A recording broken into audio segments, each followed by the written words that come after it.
يقدم لكم موقع دوار بلدنا النشرة الصباحية من قلب القلعة البيضاء. اللاعب الفلسطيني عدي الدباغ تم عرضه رسميا على إدارة الكرة بنادي الزمالك، حيث يجري حاليا تقييم السيرة الذاتية الفنية الخاصة باللاعب إلى جانب دراسة مستواه الفني من خلال تقرير مفصل عن مشاركته السابقة مع الأندية التي لعب لها، بالإضافة إلى منتخب فلسطين.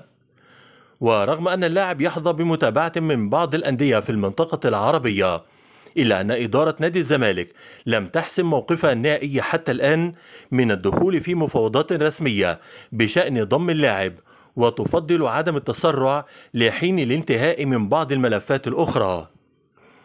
الزمالك يبحث عن مهاجم جديد لدعم الخط الأمامي إلى جانب العناصر المتاحة حاليا، خاصة مع اقتراب انطلاق الموسم الجديد الذي سيبدأ بمواجهة قوية أمام سيراميكا يوم 8 أغسطس المقبل.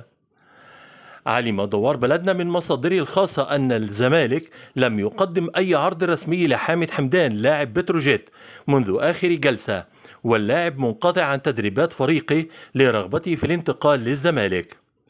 على جانب آخر، انتهت أزمة اللاعب أحمد فتوح مع الزمالك بعد اعتذار اللاعب، إذ توعد بعدم تكرار الأزمة في الفترة المقبلة.